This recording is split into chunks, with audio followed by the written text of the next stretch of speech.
पाकिस्तान और अफगानिस्तान के माबैन सरहद पर मौजूद बाढ़ को अफगान तालिबान की जानिब से हटाए जाने का वाकया गुज़श्ता रोज़ पेश आया है कि इंटरनेशनल मीडिया ने रिपोर्टिंग शुरू कर दी। अफगान और पाकिस्तान सरहद के ऊपर मौजूद ड्यूरेंट लाइन वजह तनाज़ा क्यों है? अफगानिस्तान और पाकिस्तान के माबैन टेंशन्स बढ़ रही हैं। हमारे यहाँ गंदम जो है वो अफगानिस्तान स्मगल का रास्ता अफगान बॉर्डर है। अस्सलाम वालेकुम मेरे सादा से पाकिस्तानियों, मेरा नाम रेहान तारिक है और आप मेरा यूट्यूब चैनल देख रहे हैं। पाकिस्तान और अफगानिस्तान के माबैन सरहद पर मौजूद बाढ़ को अफगान तालिबान की जानिब से हटाए जाने का वाकया गुज़श्ता रोज़ पेश आया है और ट्विटर के ऊपर ये तमाम तर वीडियोज़ भी वायरल हैं, जबकि इंडियन मीडिया की जानिब से इस पर भरपूर प्रोपेगेंडा भी किया जा रहा है। आज के इस व्लॉग के अंदर हम आपको बताने की कोशिश करेंगे कि अफगान और पाकिस्तान सरहद के ऊपर मौजूद ड्यूरेंट लाइन वजह तनाज़ा क्यों है और तालिबान हुकूमत के अफगानिस्तान में आने के बाद से इस ड्यूरेंट लाइन की हैसियत क्या है और तालिबान का नुक्ता नज़र, उनका पर्सपेक्टिव इस ड्यूरेंट लाइन को लेकर क्या है और जो फेंसिंग पाकिस्तान की जानिब से की जा रही है, क्या तालिबान उस फेंसिंग को अच्छा समझते हैं? क्या उनकी नज़र में ये फेंसिंग जो पाकिस्तान की सिक्योरिटी फोर्सेस कर रही हैं, क्या उन्हें ये करनी चाहिए या नहीं करनी चाहिए? तो सबसे पहले पढ़ते हैं जी गुज़श्ता रोज़ के इस वाक़े की जानिब। तोरखम बॉर्डर के ऊपर ये रिपोर्टेडली पता चला, वीडियोज़ में देखा जा सकता है कि कुछ खारदार तारें सरहद पर मौजूद हैं। पाकिस्तान की सिक्योरिटी फोर्सेस की जानिब से जो फेंसिंग के प्रोसेस में इस्तेमाल होनी है और इसी दौरान जो अफगान तालिबान पहाड़ों की चोटियों के ऊपर मौजूद थे उनकी जानिब से ये आवाज़ें बुलंद की गई कि ये खारदार तारें अब वापस ले जाओ।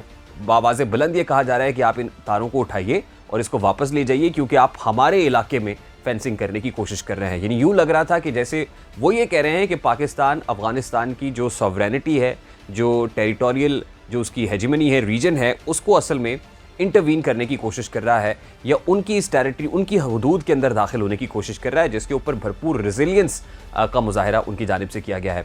Afghan intelligence chief doctor Bashir हैं जो इस वीडियो के अंदर देखे जा सकते हैं और उनकी जानिब से ये आवाज़ें बुलंद की जा रही हैं और फिर उनके अहलकार भी यही कह रहे हैं कि हमें ये इंस्ट्रक्शंस हैं कि इन तारों को उठाकर बाहर फेंक दिया जाए, इनको यहाँ से हटाया जाए। जिसके बाद एक ऐसी सिचुएशन बनी कि इंटरनेशनल मीडिया ने रिपोर्टिंग शुरू कर दी कि इस वक्त अफगानिस्तान और पाकिस्तान के माबैन टेंशन्स बढ़ रही हैं। गो के OIC वज़राए ख़ारजा इजलास के अंदर तालिबान को पाकिस्तान के वज़ीर आज़म सपोर्ट करते हैं, लेकिन सून इमीडिएटली आफ्टर दैट वज़राए ख़ारजा कॉन्फ्रेंस, इस तरह का इंसिडेंट पेश आना, इसकी क्या वजह है, इसकी सिंबॉलिक वैल्यू क्या है, इंपॉर्टेंस क्या है? तो आज के व्लॉग में हम आपको समझाने की कोशिश करेंगे कि असल में जो पाकिस्तान और अफगानिस्तान के माबैन जो ड्यूरेंट लाइन है 2400 किलोमीटर की, ये ड्यूरेंट लाइन, इसकी हिस्ट्री क्या है, ये ड्यूरेंट लाइन बनी कब थी और फिर उसके बाद से अब तक इस ड्यूरेंट लाइन के ज़रिए से होता क्या रहा है और क्यों अफगानिस्तान की हुकूमत जो है वो हमेशा कोई भी लकीर खींचने की मुखालिफत करती रही है। तो इस ड्यूरेंट लाइन की जो हिस्टोरिकल पर्सपेक्टिव है, इसका जो तारीखी पस मंज़र है वो आपके सामने रखते हैं। 12 नवंबर 1893 को ड्यूरेंट लाइन मुआहिदा पेश आया था। ब्रिटिश सिविल सर्वेंट थे सर ड्यूरेंट, उनके और अफ़गानिस्तान के जो उस वक्त के सरबराह थे अमीर अब्दुर्रहमान साहब, अफ़गान रूलर थे, उनके माबैन इस मुआहिदे पर दस्तखत हुए थे, जिसके मुताबिक एक बाकायदा लकीर खींची गई थी अफ़गानिस्तान और फिर ये सब कॉन्टिनेंट का जो रीजन था, पाक भारत रीजन था। तो ये ऑब्वियसली अब ये पाकिस्तान का एरा है, पाकिस्तान का एरिया है। तो उस वक्त तो पाकिस्तान नहीं था, लेकिन पाकिस्तान और अफ़गानिस्तान के माबैन जो एक सरहद है, जो लकीर खींची गई थी, उसको it was named after that civil servant of Britishers, जिनका नाम एंटीमोर ड्यूरेंट था। उनके नाम पर सर हेनरी एंटीमोर ड्यूरेंट, उनके नाम के ऊपर इसको रखा गया था। असल में पाकिस्तान ने इसको विरसे में हासिल किया है। 1947 में जिस वक्त पाकिस्तान बना तो ये ड्यूरेंट लाइन हमें विरसे में मिली। 1947 के बाद ही जब पाकिस्तान ने यूनाइटेड नेशंस को ज्वाइन करना था तो Afghanistan was the only country, Afghanistan was one of those countries जिन्होंने पाकिस्तान को की मुखालिफत की थी कि इनको यूनाइटेड नेशंस का हिस्सा नहीं बनना चाहिए। और इसकी तनाज़े की एक बहुत बड़ी वजह भी यही ड्यूरेंट लाइन थी, क्योंकि अफगानियों का हमेशा से ये नज़रिया रहा है कि ये ड्यूरेंट लाइन हमारे एंसेस्टर्स को, जो पश्तून एंसेस्टर्स हैं और उनकी जो फैमिलीज़ हैं, उनकी जो कम्युनिटीज़ हैं, ये उनको डिवाइड कर रही है। यानी ये एक डिवाइड है और ये तकसीम असल में सोची समझी साजिश थी बरतानवी साम्राज्य की कि इन फैमिलीज़ को डिवाइड किया जाए और डिवाइड एंड रूल का जो प्रिंसिपल है उसके मुताबिक इनके दरमियान एक इंतशार पैदा किया जाए, आपसी लड़ाई पैदा की जाए और उसके बाद इनको रूल किया जाए। तो पाकिस्तान का ये क्लेम है क्योंकि 1947 के अंदर हमने तो ये विरसे में लिया ड्यूरेंट लाइन, तो हमारा इस पर कोई कसूर नहीं है और इसको एज इट इज़ ही एक्सेप्ट किया जाना चाहिए। अच्छा, at this point in time हो क्या रहा है? ये जो क्रॉस बॉर्डर टेंशंस हैं पाकिस्तान और अफगानिस्तान के माबैन, इसकी वजह क्या है? इसकी बुनियादी वजह यह है कि इस वक्त अफगानिस्तान के अंदर जो बड़ी ट्रेड होती है वो ओपीएम की है, पोस्त की काश्त करते हैं वो, या आप ये कह लीजिए कि जैसे भंग की काश्त है वो अफगानिस्तान के अंदर होती है, और नार्कोटिक्स स्मगलिंग के अंदर हेरोइन स्मगलिंग का एक बहुत बड़ी आमाजगाह है। अफगानिस्तान से हेरोइन पूरी दुनिया के अंदर, मिडिल ईस्ट के अंदर भी जाती है, पाकिस्तान के अंदर भी आती है। तो सबसे पहले तो इसको रोका जाए, फिर ये ना सिर्फ ड्रग ट्रैफिकिंग को रोका जाए बल्कि पाकिस्तान से जो ज़रिए अजनास हैं वो अफगानिस्तान स्मगल हो जाती हैं। हमारे यहाँ गंदम जो है वो अफगानिस्तान स्मगल का रास्ता अफगान बॉर्डर है, चीनी स्मगल होती है तो इसी रास्ते के ज़रिए से होती है, कुछ सब्जियों की स्मगलिंग की बात आती है तो इसी रास्ते से होती है, फिर अफगानिस्तान से कुछ चीज़ें जो है वो पाकिस्तान स्मगल होकर आ जाती हैं। यानी ना सिर्फ ड्रग ट्रैफिकिंग को रोका जाए बल्कि इस स्मगलिंग को रोका जाए। और उसके अलावा एक बहुत बड़ा प्रोमिनेंट रीज़न ये है कि पाकिस्तान की जो सॉवरेनिटी है उसको एक बहुत बड़ा ख़तरा है, क्योंकि हक्कानी नेटवर्क यहाँ पर मौजूद है, जहाँ यहाँ से उसने ऑपरेट किया, अलकायदा ने ऑपरेट किया, तहरीक तालिबान पाकिस्तान जो तालिबान का एक मिलिटेंट विंग है, ऑल दो तालिबान अपने आप को उससे डिस्टेंस करते हैं, लेकिन उन्होंने यहाँ से ऑपरेट किया, हमें भारी नुकसान उठाना पड़ा। तो हमारे तो ऑब्वियसली वसीतर मफाद में यही है कि हम इस ड्यूरेंट लाइन को प्रोटेक्ट करें, क्योंकि पोरस बॉर्डर रहा है हमेशा से, यहाँ से लोगों का आना जाना आसान रहा है। लाइन तो खींच दी गई लेकिन इसके ऊपर कोई दीवार खड़ी नहीं की गई, यहाँ पर ऑब्वियसली कोई चौकियाँ नहीं बनाई गई जिसके ऊपर पुलिस का गश्त हो, सिक्योरिटी एहलकार मौजूद हो। अब जब से ये कंस्ट्रक्शन शुरू हुई है फेंसिंग की 2017 के बाद, क्योंकि 2016 के अंदर हमें बदतरीन टेररिज्म का सामना रहा है, दहशतगर्दी के बहुत सारे वाक़यात यहाँ होते रहे, और सून आफ्टर दैट 2017 के अंदर हमने ये सोचा कि क्यों ना इसकी फेंसिंग शुरू कर दी जाए, जो एक बहुत बड़ा एक इनिशिएटिव था। इतनी रेजिस्टेंस के बावजूद और इतनी मज़ाहमत का सामना करते हुए ऐसा इनिशिएटिव लेना, it was something very difficult, लेकिन हमारी जानिब से किया गया। और कोविड के एरा के अंदर भी, यानी सब कुछ बंद था लेकिन फेंसिंग का प्रोसेस बिल्कुल जाफिशानी के साथ जारी रहा। जिस वक्त ये फेंसिंग हो रही थी तो उस वक्त भी अफ़गानियों की जानिब से हमें शदीद मज़ाहमत का सामना करना पड़ा है। वो इसलिए करते हैं हमेशा कि उनकी फैमिलीज़ डिवाइड हो जाती हैं, उनके जो बिजनेसेस हैं उनको ब्रेक लग जाती है, फिर उनके जो बहुत सारे मिलिटेंट विंग्स हैं ऑब्वियसली उनको छुपने की जगह नहीं मिलती है, उनके स्लीपर सेल्स ख़त्म हो जाते हैं। तो जाहिर है अफ़गानी ये कभी भी नहीं चाहेंगे, ऑल्दो वो जो एक जेन्युइन प्ली लेते हैं वो अपनी फैमिलीज़ की डिवाइड होने की लेते हैं कि हमारी क्रॉस बॉर्डर, इस बॉर्डर के ऊपर जो फैमिलीज़ बहुत सारी मौजूद हैं, उनको बहुत सारा ख़दशा है कि वो एक दूसरे से मिल नहीं सकेंगे, अलहदा हो जाएंगे, इधर तुम उधर हम वाली सिचुएशन बन जाएगी। अच्छा, अब इस वक्त जब से अशरफ गनी गवर्नमेंट गई है, ऑल्दो अशरफ गनी की गवर्नमेंट से पहले जो हामिद करज़ई साहब थे, हामिद करज़ई साहब का स्टांस क्या था जब वो 2004 से 2014 तक अपने सदारती दफ्तर के अंदर रहे हैं, तो उन्होंने भी पाकिस्तान से मुतालिक ये कहा था कि ये वी आर इनसेपरेबल ब्रदर्स, हम भाइयों को अलहदा नहीं किया जा सकता, और ये जो बाढ़ है ये इससे तासुर मिलता है कि जैसे हमें सेपरेट किया जा रहा है। और फिर वो ये कहते हैं कि इसकी एक हिस्ट्री है, हमारे एंसेस्ट्रल हिस्ट्री है, हमारी फैमिलीज़ के हवाले से, रिलीजियस, और फिर जो कनेक्शंस हैं हमारे एक दूसरे के साथ, हम इस्लामी बरादर ममालिक हैं, वो उस सब के तनाजुर में वो ये कहते हैं कि वी आर इनसेपरेबल।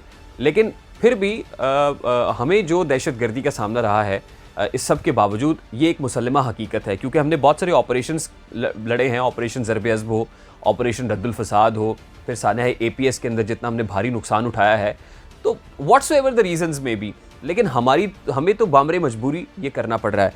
इस वक्त जो करंट गवर्नमेंट है अशरफ गनी गवर्नमेंट के बाद से, वो तालिबान हुकूमत है, और बहुत सारे लोग ये सोच रहे थे कि तालिबान के आने के बाद शायद हम लोगों को बहुत सारा फ़ायदा होगा, एक दूसरे की अंडरस्टैंडिंग बहुत बेहतर है। लेकिन हालिया चंद दिनों के अंदर जो तालिबान की जानिब से स्टेटमेंट्स सामने आ रहे हैं, उनका ये कहना कि पाकिस्तान के अंदर इस वक्त जो हुकूमत कायम है वो बिल्कुल वही हुकूमत है जिससे हमने अफ़गानिस्तान के अंदर छुटकारा हासिल किया है। यानी वो ये समझते हैं कि ये इंतहाई लिबरल रजीम है, इनकी थॉट्स वो कि रियासत मदीना की बात तो करते हैं लेकिन इनकी थॉट्स वो इस्लामी नज़रिए के ऊपर कायम नहीं है जैसी तालिबान चाहते हैं। तो ये एक बहुत बड़ा ऐसा स्टेटमेंट था, एक ऐसा डिवाइड पैदा करने वाला स्टेटमेंट था, जिसके बाद इंटरनेशनल ऑब्जर्वर्स ने भी इसका नोटिस लिया कि ये हो क्या रहा है। यहाँ पर ओवैसी वज़राए ख़ारजा इजलास हो रहा था और उससे पहले वहाँ पर इस तरह के जुमले दागे जा रहे थे, जिसे इंतहाई गैर संजीदा स्टेटमेंट्स के तौर पर देखा गया। अभी भी ज़बीला मुजाहिद साहब जो उनके तर्जुमान हैं, वो ये कह रहे हैं कि इस पोरस बॉर्डर, इस ड्यूरेंट लाइन पर फेंसिंग से मुताल्लिक जो हमारी हुकूमत का स्टांस है that is yet to be unfolded, वो आना भी बाकी है। उसके ऊपर हम बाज़ाब्ता तौर पर ऐलान करेंगे कि हम क्या राय रखते हैं। लेकिन इससे पेशतर कि तालिबान हुकूमत की जानिब से कोई बाज़ाब्ता ऐलान किया जाता, ये इस वीडियो के अंदर जो इंसिडेंट देखा गया है ये काफ़ी हद तक ये बता रहा है कि इस वक्त तालिबान हुकूमत भी वही सोचती है जो अशरफ गनी हुकूमत सोचती थी, या जो हामिद कारज़ई की हुकूमत सोचती थी, या उससे पहले के हुक्मरान जो अफ़गानिस्तान के ऊपर विराजमान रहे हैं वो सोचा करते थे। क्योंकि बाय एनी मीन्स ये जो फेंसिंग है वो किसी भी सूरत अफ़गानियों को सपोर्ट नहीं करती है। उनके बहुत सारे मामलात ऐसे हैं जो इसी बॉर्डर के थ्रू होते हैं। दूसरा ये कि इस वक्त जो एक ह्यूमैनिटेरियन क्राइसिस सर उठा रहा है अफ़गानिस्तान के अंदर, वो किसी सूरत ये नहीं चाहेंगे कि बॉर्डर के ऊपर फेंसिंग हो जाए और वहाँ पर लोगों को इन्फिल्टर करने का मौका ना मिले। क्यों? आपने देखा कि जैसे ही सोवियत यूनियन ये जंग लड़के अफगानिस्तान से निकला था तो एक बहुत बड़ा स्पिल ओवर हुआ था पाकिस्तान में, रेफ्यूजीज़ की सूरत में बहुत बड़ी तादाद के अंदर पनाह गुज़ीन पाकिस्तान आ गए थे। और हमारे जो इंटीरियर मिनिस्टर हैं उन्होंने भी बताया कि 30 लाख अफगान फैमिलीज़ इस वक्त भी पाकिस्तान के अंदर मौजूद हैं। तो ऐसे मौके पर जब वहाँ पर एक इंसानी अलमिया जन्म ले रहा है और आप अपने बॉर्डर पर फेंसिंग करके इसको बिल्कुल रिजिड बॉर्डर बना देंगे, लोगों के आने जाने का रास्ता नहीं बचेगा, वहाँ पर लोग भूख से मर रहे होंगे। तो जब भूख से मर रहे होंगे तो उनकी कोशिश होगी कि किसी ऐसी जगह पर भागा जाए कि जहाँ पर हमें खाने को कुछ मिले। तो पाकिस्तान की जानिब देखेंगे और पाकिस्तान एक बहुत बड़ी सीसा पिलाई हुई दीवार बनकर खड़ा होगा, एक फेंसिंग हुई होगी, वहाँ पर आने का रास्ता कोई नहीं होगा, तो लोग बॉर्डर के ऊपर ही दम तोड़ देंगे। और फिर ये होगा कि उनके जानने वाले लोग दूसरी तरफ देख रहे होंगे, अपनी आंखों के सामने मरता हुआ देख रहे होंगे और लोग जाने दे रहे होंगे।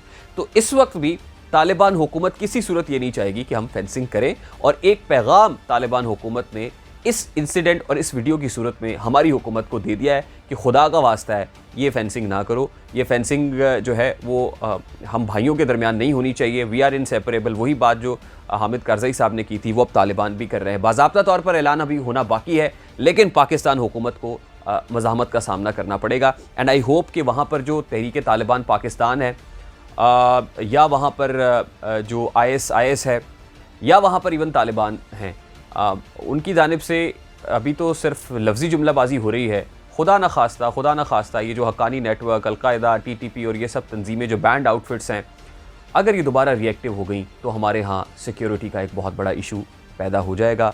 जहाँ बहुत सारे बहरान सर उठा रहे हैं, वही खुदा न खास्ता हमारे यहाँ जो दहशतगर्दी वाला दौर है वो कहीं लौट ना आए। इस हवाले से हमारी इंटेलिजेंस एजेंसीज़ को, हमारी हुकूमत को सोच विचार की ज़रूरत है। और इन मैसेजेस को, ये छोटे छोटे पैगामात को लाइट लेने की ज़रूरत नहीं है, बल्कि संजीदगी से लेकर इस पर जो है अमल दरामद करने की ज़रूरत है। इसके मुताबिक अपनी हिकमत अमली मुरतब करने की ज़रूरत है। आई होप कि इस व्लॉग के अंदर इंटरेस्टिंग इन्फॉर्मेशन आप तक पहुंची होगी। अगर आपको इंटरेस्टिंग लगा हो तो इसको लाइक कीजिएगा, लाइक कर दें तो शेयर भी कर दीजिएगा। और अगर आपने हमारे चैनल को सब्सक्राइब नहीं किया है तो सब्सक्रिप्शन ऑन कर लें, बेल आइकन प्रेस करेंगे तो ऐसी बहुत सारी वीडियोज़ आपको मिलती रहेंगी। मुझे रेहान तारिक को इजाज़त दीजिए। अपना बहुत सारा ख्याल रखिएगा। अल्लाह हाफ़िज़।